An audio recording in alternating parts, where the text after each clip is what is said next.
I'd now like to introduce our next speaker. When we did our expressions of interest for speaking, she sent in 3 topics, and I went, can't she talk about them all? They were so awesome. The one she went with was embracing your kick-ass wild side. So I'm very much excited about that. When I asked Joan to tell me some things about her, she said, I'm going to tell you 3 things, one of which is not true. So we have to guess which one that is, okay? Certified tactical handcuffer, best-selling author, and she's wearing a superhero costume under her outfit. What are you going with? How many think that it's the tactical handcuffing that is correct or not correct? No? No one's not playing with me? Which one do you think it is? 1, 2, or 3? 2? Superhero, you don't think? Okay, you're right. You're right, no one wants to see that. Without any further ado, Joan, please come on up. I'm really excited to be here. I do have paper notes. It's been a challenging week, as it sometimes gets for many of us, and we had a loss in the family. So if I get really emotional, it's not necessarily because I'm moved by my own speech. So I want to talk to you about being unapologetically whole. That's the whole idea behind all of the topics that I had sent in. I'm Joan Helson, and I run Sisu Women's Self-Defense, which is Atlantic Canada's first and only self-defense school. I am part of a village of women raising up other powerful women. And that's the whole point of, I think, this kind of event, is that we're here to raise each other up, to support each other, and to help reconnect with our superpowers. And I'm often saying to people, I want to reconnect you with your superpowers. I want you to lose the kryptonite. I don't know if you're familiar with kryptonite, but that was Superman's greatest weakness. It was his one weakness, and we all have a kryptonite. We all have something that puts us, kind of gets in our path, and keeps us from being able to live more authentically. So more than just physical skills, I work with women to try to reconnect them with their voice, to help them understand how powerful their thoughts can be, and to acquaint them with how strongly they can take action on their own behalf. So if you could, for a moment, suspend any assumptions or expectations. There will be no demonstration of ninja skills here. I would like to try to share with you some ideas about being unapologetically whole and embracing that kick-ass wild side. I would like also, if you take nothing else away from this talk, for you to remember one really key mantra, and I want you to say this for a moment to yourself first, and then we're going to say it again later. I will be good to myself today. That's my mantra. It's not fancy. Doesn't have anything like really super difficult to remember. But if you think about all the times in your life, or even in the past few hours, that you might have had a thought run through your head that wasn't being good to you, I will be good to myself today is a pretty strong reminder of all of the places from which we can draw power. So the truth is that by the time we're about 20, all of us have accepted myths that keep us small. We've all accepted or embraced different ways of thinking that keep us in tiny little containers, that keep us from really reaching out. We're afraid to rock the boat. We're afraid to ride the wave. We're afraid what somebody else might think if I open my mouth and say something. We forget to be good to ourselves. So, remember, I have this little story, and I tell the story to my classes all the time. I want you to channel your inner 3-year-old. Now, I don't even remember what I had for breakfast, let alone being able to tell you what I was like when I was 3. But when you were 3, so we all have had this experience, maybe not all of us. Okay, most of you have experienced this moment in Walmart or the superstore or some big grocery store. There's some 3-year-old having a total, complete meltdown. And you can hear that child from one end of the store to the other. At no point does that child say to themselves, gosh, this is really embarrassing, everyone's looking at me, right? At no point does that child say, I bet my mom or dad or grandmother or grandfather is really embarrassed by this. I wonder what they're thinking. Maybe I should stop because I'm making them feel bad. At no point does a 3-year-old say, I'm going to hold back on whatever it is I have to say, right? And I'm not saying that that's civilized. You know, we need a certain amount of civility in our society. But the thing about being 3 is you're completely authentically you. You're not afraid to use your voice, you're not afraid to say what you're thinking, and you're certainly not afraid to share it with other people because you think that they might not like what you have to say. So, I want to talk about a few ways that we can channel the inner Wonder Woman within us. That we can tap into that mighty Amazon, to that superhero, or even to that super ninja, so that we can live our own truth authentically, which will make us happier, it will keep us safer, and it will help us become more successful at what we do. We will be better people, and we will definitely be better businesswomen as a result. So here's a few lessons I've learned from empowerment-based self-defense. The first one is, and this is the most important one, I want you to say it with me after I say it. You are enough. I am enough. And so, if you would, I'm going to channel Debbie, and I'm going to say, if you would close your eyes for a moment, and you would, resting comfortably in your chair, feel yourself grounded, have your feet on the ground, and take a really nice, deep breath, and you are going to say, either out loud or in your own head, I am enough.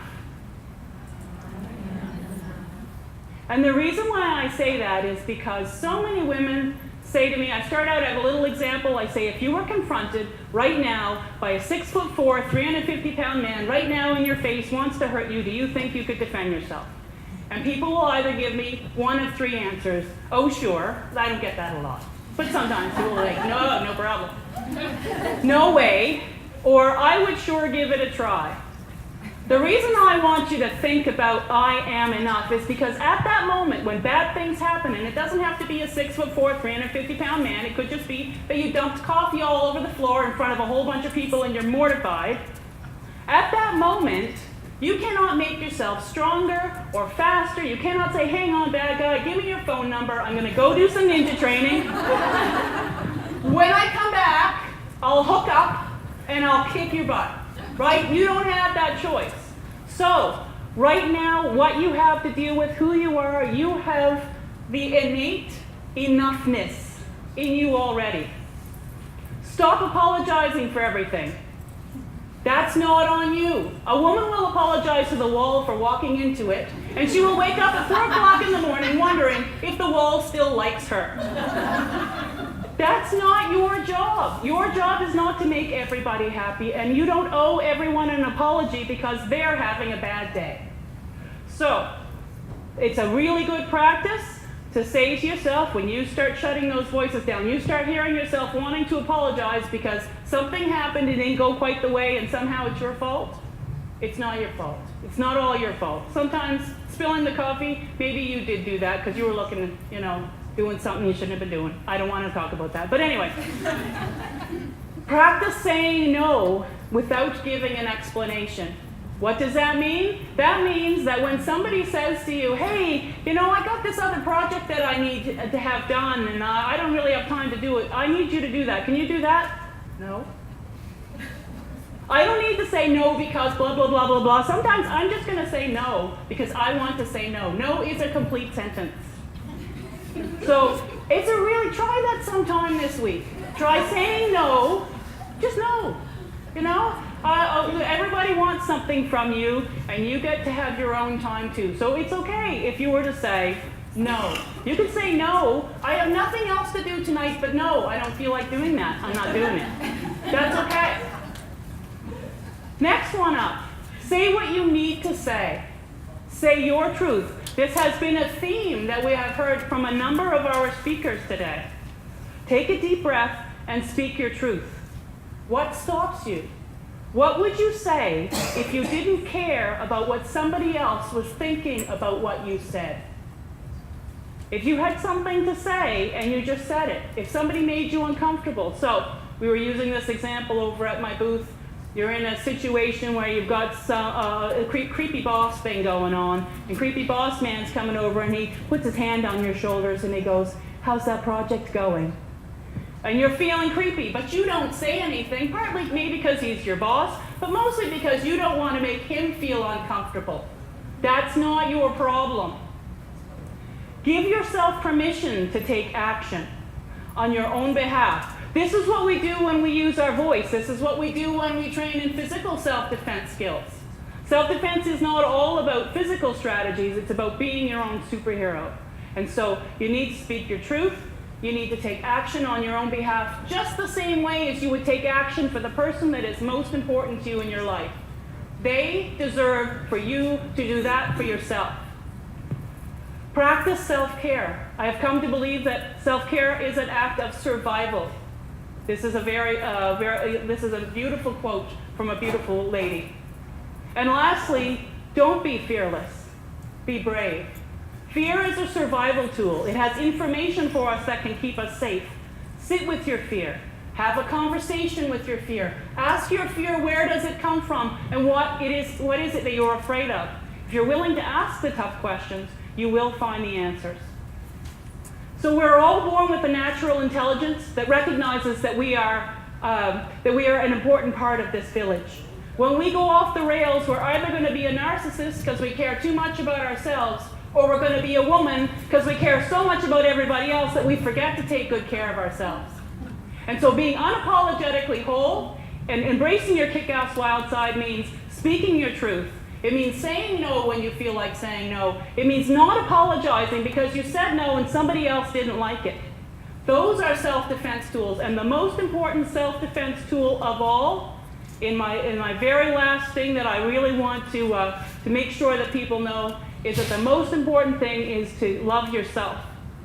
Because if you love yourself, you will defend yourself the same way that you will defend the person most important to you, and they would want you to do that. Thank you very much, ladies. Does anybody want to see some kick-ass ninja skills? Just one. Show me one. Huh? One. I need Cynthia, though. 'Cause I Okay, need let's a do bad it. guy. Let's do it. Come on. She looks scary.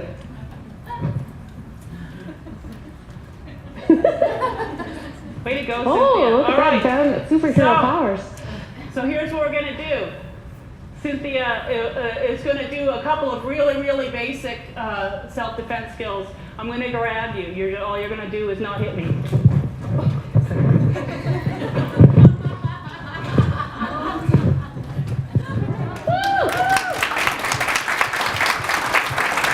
anybody have any questions? I think he scared them.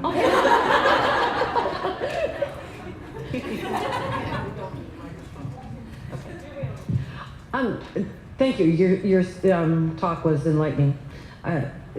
I've never been known for being a mouse in the corner in any room.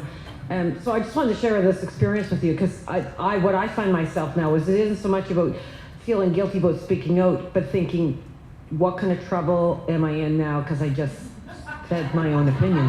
Fair enough. So I'll very quickly share a story. Over the weekend, we had the municipal elections, and we, of course, had the re-election of Mayor Mike Savage, who is a friend of mine, and I like, and I have great respect for him, and think he's a great mayor. But I did make a comment about his campaign and how I wasn't very happy over the concept of getting Lil to not put up lawn signs, and then he plastered billboards all over the city.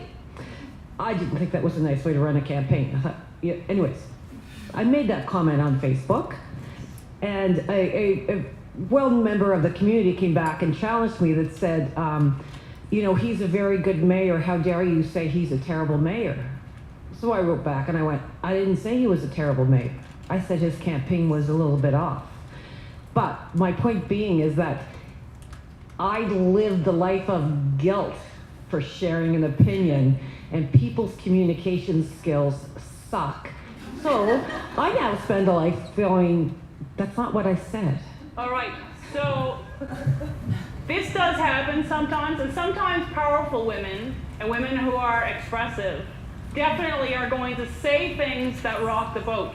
What I have to say is not necessarily your truth, it's my truth. And one of the things that's really interesting about what we do is that if I say something and it makes you feel bad, that's you. That's not me. You feel bad. I didn't make you feel bad. Eleanor Roosevelt had an amazing life, and she had one really powerful quote that many of us have read. No one can make us feel inferior without our consent.